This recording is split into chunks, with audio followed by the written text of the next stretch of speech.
What is up, guys? Fair and unfair here.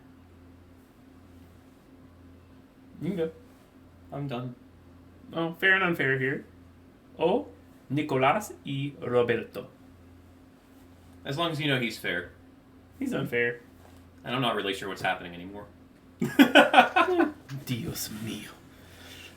So today, we are going to be playing a Grixis Midrange because Nicobolas is the card that everybody sees and wants to make good even though it's not. Are you saying this card's not good? This card does a lot of stuff. It does a lot of stuff, but like... Do you remember the original one? The 8-mana one that, like, was just slamming it in standard decks and dying Nicobolas? Yeah. I definitely remember trying to play Nicobolas the Planeswalker and it just not working. Yeah, I just decided to play Grixis without it and it worked a lot better. Yeah, that's usually how it goes. But we're not playing the 8-mana Planeswalker Nicobolas the Planeswalker. We're playing the 4-drop, the Ravager, and the 5-drop Dragon God. And we're just playing some other cards to help make those cards not as bad. Oh, Dios mío is appropriate here. I don't know what that means. My god. I mean Dragon God. Yeah. Dios mío. Exactly. I don't know the word for dragon, or else I would say that too. Dragon. Dragon. Yeah, dragon. What's a dragon? I don't know. Dragon Ball Z. That's right. There you go. There you go. Yeah.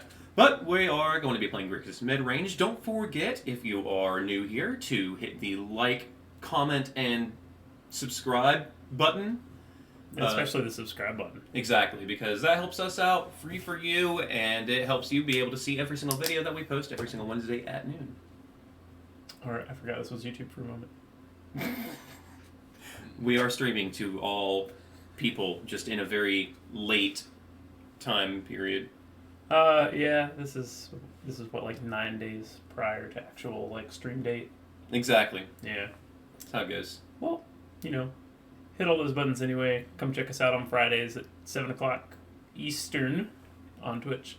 Until about 1, maybe later if we're feeling froggy. Ribbit. Yeah, ribbit, indeed. Ribbit. Yeah. Let's get into some Grixis Camelot. Alright, so to start things off here, we have Knight of the Ebon Legion. Great card all around, can pump itself. At the end of the turn, if any player's lost 4 life, then gets a counter. Gets a little bigger every turn. You whack them, it gets bigger. Very vampire-like, really. And the Death Touch is really sweet for being able to attack through bigger creatures, too. Yeah, sometimes people forget about the Death Touch. It's great. Mm-hmm. Heartless Act, great for removing creatures that are in our way, removing counters from a Crystalline Giant, aka Mecha Godzilla. Got Lightning Strike. It's almost Lightning Bolt. 3 damage to anything. It's really clean. You can get rid of Planeswalkers occasionally after they've minused. Thought Erasure, get the threats out of our hand before they can play them. Can Surveil. If you don't like that land on top of your deck, or you're trying to dig for a land, you can do it. Kroxa, great. You get hungry. It's hungry for death. Yeah. It's great. It's another hand hate spell of sorts. Whenever it attacks or ETB, it deals 3 damage to the opponent if they discard a card that is a land. If they discard an on-land card, then they discard something that can interact with you. That's great. Same as Zero, exile 5 other cards, get it back from the graveyard. Yeah, so it ends up being a good late-game threat that can keep on being taken care, that can keep on attacking over and over again in the late game. And sometimes people bring in a lot of cyber cards just for this. It's great. Mm-hmm. Stormfist Crusader, another Knight of Camelot. Menace makes it hard to block at the beginning of each... Well, you can read the card. It's extra card advantage. It does give your opponent's cards too, but if you're trying to pressure their life total at all, it's really great because it just pings them over and over. Another Knight, we have Murderous Rider. It doubles as a kill spell. It gets rid of Planeswalkers, gets rid of creatures. It has a lifelink to make up for the life you'll lose casting the front side of it. Got Thief of Sanity, a great evasive threat. It's also really great for the grindy mid-range decks. Get to steal their cards and use them as your own. Got to steal a counterspell earlier, and it would have been great. It would have been great. Would have been. Would have been. Some mishaps occurred. Yeah, I punted. Bedevil, that is some insane art. Oh my god. Gets rid of artifacts, creatures, planeswalkers. So if you need more removal, get them. You can get them no matter what. If it's a pesky Grafdigger's Cage they brought in to try and keep your Croxa down, you can get them. And the fact that it's double black isn't as much of a big issue with this deck, considering the fact that this is like a primary black deck with red and blue kind of as extra colors. So the difficult casting cost is kind of mitigated in this deck. Yeah, it's pretty easy to hit triple black, double black, black. You can play a lot of black cards. Yeah. We got Mini Bolus here. He's great. Comes down, makes them discard a card. If you hit 7 mana, you can flip him over to a bigger Bolus with a whole bunch of abilities, and that dude just sits there like, come at me, bro. You draw cards, deal 10 damage to anything, which in most cases is enough to destroy it. You can reanimate things, which is, oh my god, I've had some fun with that one over the years. True. And exile all but the bottom card of target player's library. I think I did that in Modern once. I bet that was a good feeling. It was regionals. It was like I got like 16th with like Grixis pile. It was great. That's amazing. I took that same deck to an open the week after and did not do very well. You win some, you lose some. And to top off our curve, we've got Big Bolus, Dios Mio, the Dragon God. It's very restrictive mana cost, but we have not had any issue casting it. Triple black's pretty easy for us to hit. We only need 1 blue, 1 red source, so it's great. He has all abilities of all planeswalkers on the battlefield, which is really convenient in a lot of cases. You can also copy Nissa's ability, which is just hilarious, really. You get to draw a card, your opponent exiles stuff from their hand to the battlefield, you can destroy a creature or planeswalker, and each creature who does not control a legendary creature or planeswalker loses the game. That's very convenient when your opponent doesn't have anything, because he killed it all. True. That's really all you want to do here. You want to kill things and attack them. Standard mana base, couple Castle Lochthwain for card advantage when we get a little Hellbent. Some of each feudal lands, nothing really unique here. In the sideboard, we've got some Grafdigger's Cage for the Goblins matchup, for the Rights matchup. Got Urros. Oh, Urros. Ugh. Cats also. Forgot cats. True. Moment of Craving for those really aggressive matchups, Gobos or otherwise. Rule still exists. So does Elves. Oh yeah, Mono also still exists. Yeah. Sorcerer's Spyglass for problematic planeswalkers. It can, I guess you can also play it against Bolus the Citadel, but it's not. Oh wait, it's also good against Cat Oven. Yeah, it's also good against Descanta. Oh yeah. It's just a generally good card to be able to both look at their hand to get valuable information and shut down things that they might already have in their hand. Cry the Carnarium, deal with those aggressive decks, deals with Cat Oven. They got small things that you don't like, make them cry. How more do you go? It's a great answer all for really any problematic card that you just don't want to ever hit the battlefield. Field of the Dead. Oh man, and Field of the Dead. But you know, by the time we cast this, they'll have 3 Field of the Deads in play and 8 lands on the battlefield. You know, it's only turn 3, but this is ramp. This is Ramp's world. Yeah. We're just borrowing our life. Yeah. Yeah, that's the whole deck. All right, let's get into some games. Yeah. Yeet. I mean, play. They are using Nicol Bolas as their Oh man, that is actually both of those are tap lands. We got them all. This hand's much better. We just dropped the Bedevil because we can't cast it right now. I concur. Unfair. We'll definitely be able to very soon, especially with that Stormfist Crusader on turn 2, but it's better to be safe than sorry, and the Lightning Strike will be able to kill anything in the early game anyway. Yeah, we go Hex Drinker into Bob. Wrong format. Same thing. It's a 1-drop into a 2-drop. They do functionally the same thing. And our opponent just has to be a cool guy and keep 7 cards. Watery Grave into Knight of the Ebon Legion. What are we playing? Obviously, mono white life game. Esper Knights. Duh. Mono white life game. So. Which is splashing black and blue for Knight of the Ebon Legion. Our opponent's already dead. Omae wo shindeneru. Nani?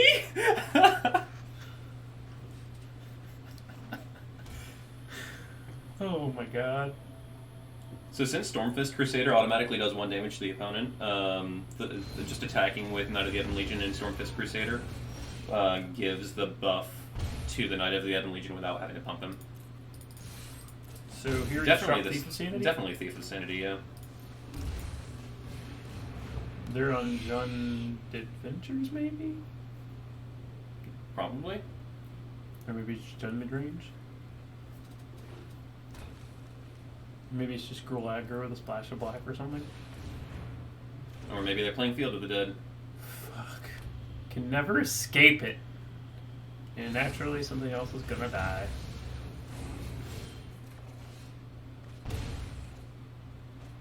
Well, we definitely want to play that castle into Croxa.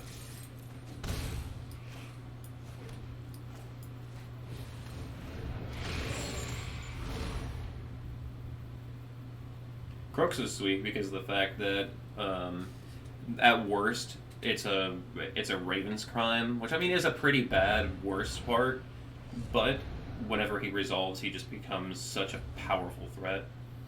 Man, that art is just... That art is amazing. That art is pretty sweet. Oh my god, we didn't bring 2 spears.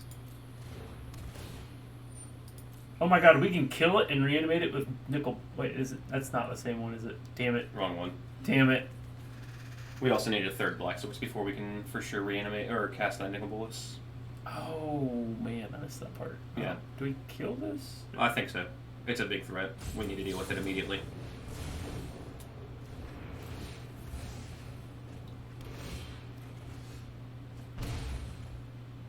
Well, we have 2 Knight of the Ebon Legions to play.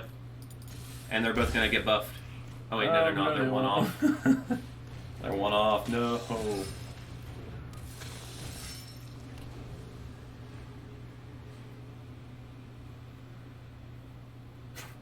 Rip. They just played a Castle Lochthwain tapped even though they had 5 lands on the field. That is, interesting to say the least. Goodbye, Croxa. Ripperoonie. I do like Scavenging as being in this format, though. I feel like it's definitely a good... It was a good addition to the format. As someone who's played a lot of Scavenging, Yeah! I concur. Do we just play We jam the Nicol Bolas. We absolutely jam Nicol Bolas. Do we just kill this? Almost certainly.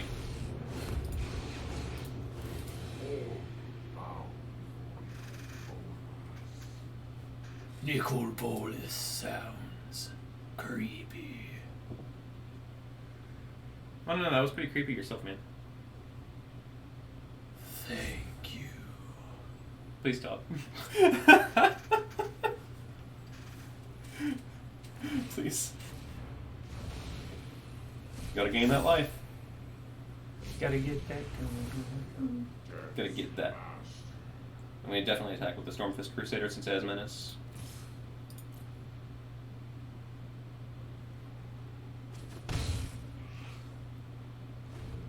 And we're fine losing 1 Knight of the Ebon Legion to the to protect the Nicol Bolas if necessary. But that was my favorite Knight of the Ebon Legion.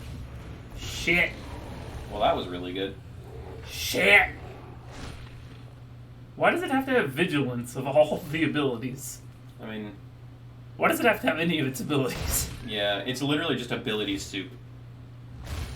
Dude, I could go for some soup right now. What kind of soup? Miso? I like miso soup.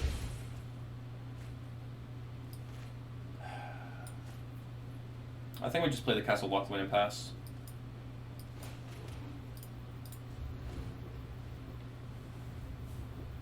Because our knights can block both of the... Yeah, and they can both be activated. Yep.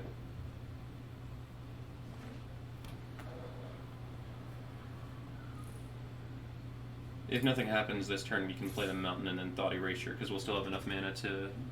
Are they really going to let us pump? And then just...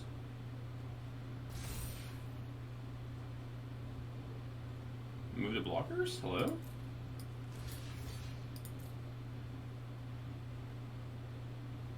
Yeah, I don't know why it has the abilities it does. Yeah, I'm just not surprised. Like, Death Touch is just really random. The can't be blocked by creatures with power 2 or less is really random. Oh my god, this really is Camelot. This is from the King Arthur story. Is it? Yeah, that's where they got the inspiration for it. When did King Arthur fight a 3-headed beast? Are you serious? I mean, just really resolve and then activate Castle Lockthwing, go down to 1. Go down to 0? Yeah. I'm gonna say no to that. Hear me out. So we can bolt this? We lightning strike ourselves. Oh, even better. Alright, so, on to game 2. Gotta get that nice in there before we lose. So, this is not something we have a lot of sideboard prep for. Actually, none at all. Yeah, admittedly, we should have a good matchup against the deck. Yeah, let's just run it back and hope we do better, I guess. Like, Moment of Craving's just not very good against this. Yeah, I mean, all of their stuff has 3 toughness, so... Felipe Pietro, you win this time. No, we're gonna win. You're right. We're gonna bob a lot. Yeah. So for the deck, I was considering, instead of running Lightning Strike, we could be running Lava Coil. But I think the Lightning Strike having the utility of hitting the opponent is really nice, especially if you can go turn 1 out of the Ebon Legion into turn 2 that, plus hitting them. You know what card I wish we were playing? What? Noxious Grasp. Noxious Grasp, no. Which one's that one? It's destroys green or white creature planeswalker. It's a black hate card for the sideboard. You also gain him life. I could see that. The only issue is that I don't really know where we could find room for it, because the other cards that have similar effects, Cry and Moment of Craving, are both able to target other aggressive decks, not just, you said white and green? Mm-hmm. So that card can't hit Goblins, for example, which is extremely relevant. You look like Goblins are good or something. Hand's great. Start with this so we don't have to take any damage casting the Thought Area shit. Correct.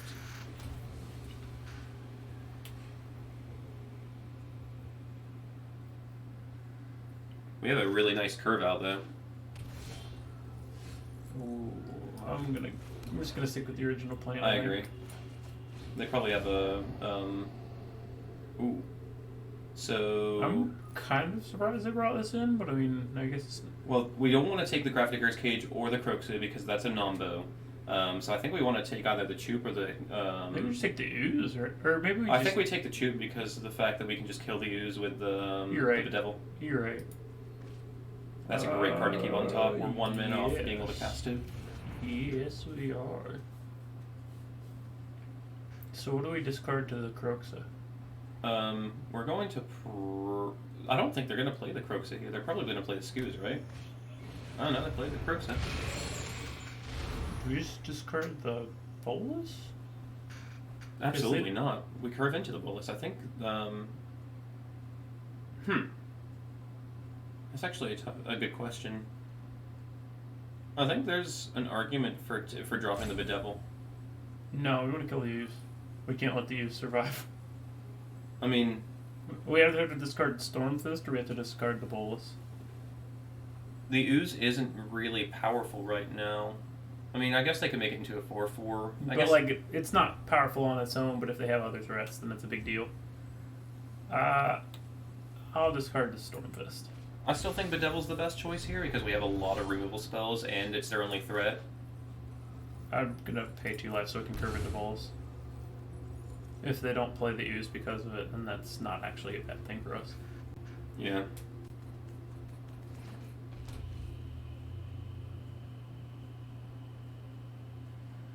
I wonder what they cast here.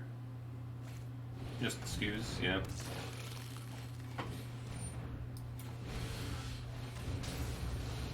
Yeah, we're fine with that Grafdigger's Cage being on the field because that's just going to stop their Croxa. Nice. Nice. Now we can curve into Bolus into Bolus. As long as they don't have any sort of hand hate, we're set. I mean, I guess they have a very, very small chance of... They could unearth their Croxa. Ha ha ha.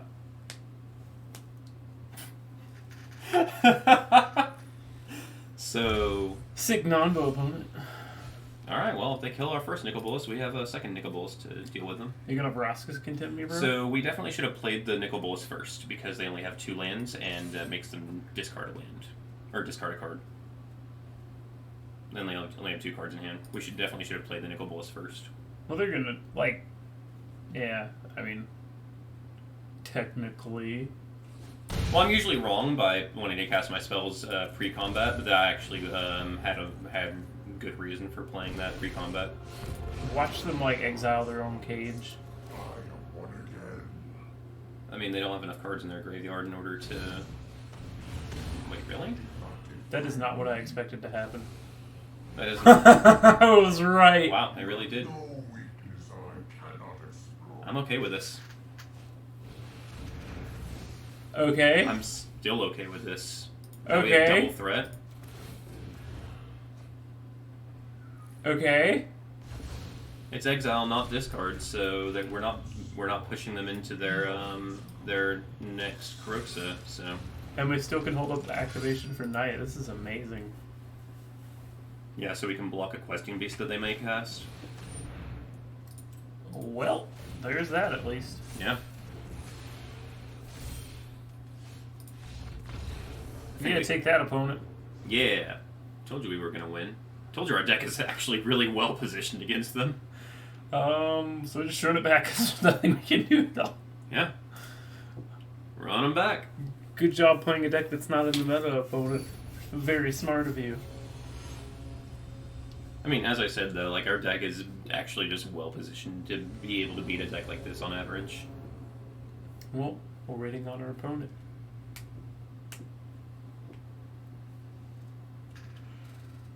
But yeah, so being able to go Bolas into Bolas is always a really good feeling, regardless of what format you're playing. Sneep? Absolutely. To those of you that don't know, that means snap, keep. If they don't know that, now they do. I mean, yeah. So they're, Or maybe they're weren't paying obviously just attention. going to kill it, but we just play it anyway, right? Absolutely.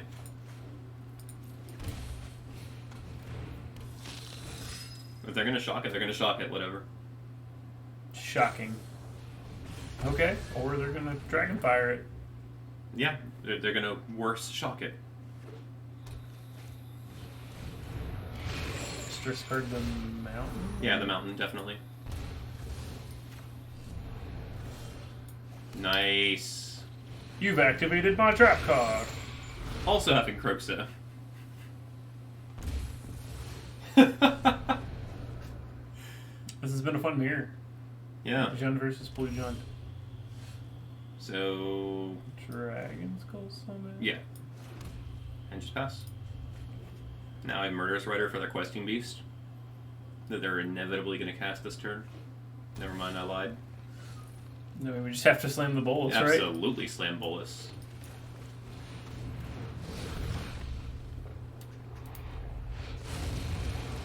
You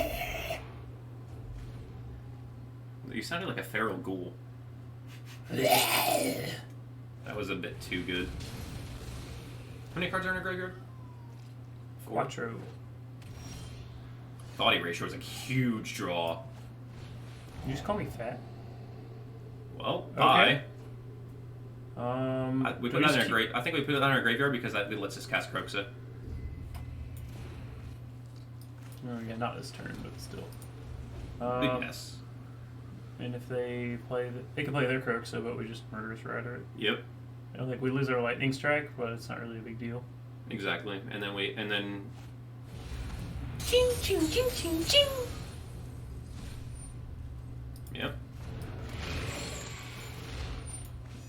Your end will come swift.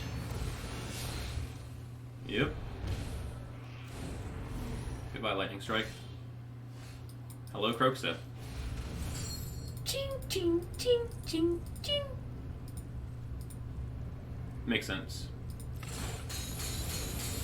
So that way, the reason that we specifically did not get rid of the Nicol Bolas is because of the fact that the other side of that same Nicol Bolas is the ability to reanimate.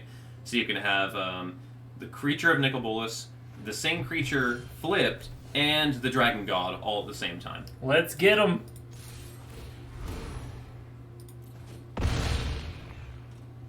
Yep, and then we get to hold up Heartless Act. Let's go.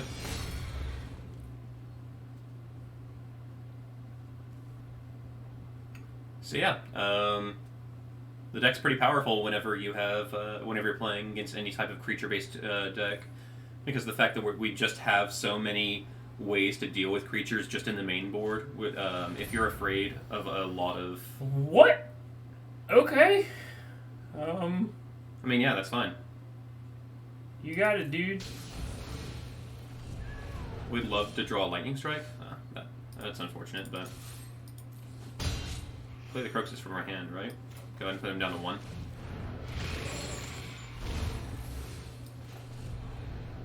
I think we just hold this, act like we got something else. Yeah, makes sense. Gotta bluff. Well, I guess not, because they have a card that that makes us discard 2 cards. We did it! Camelot reigns again! I don't know why you keep on calling it Camelot. Knights and dragons.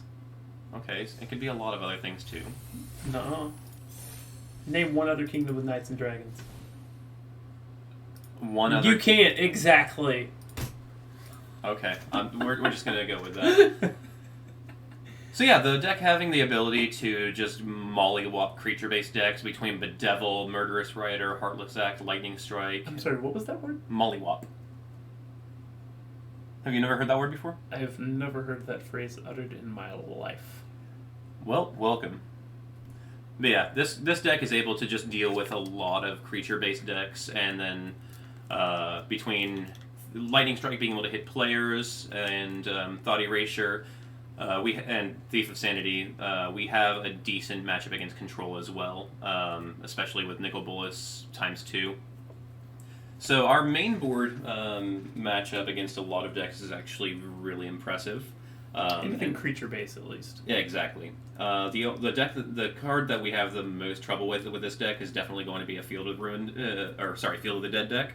Field of the Dead can eat it.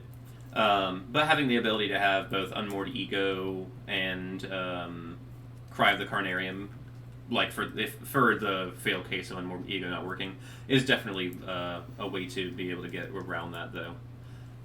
But yeah, that's the deck. Grixis is basically the best color combination that exists, like, tied with Esper, obviously, but...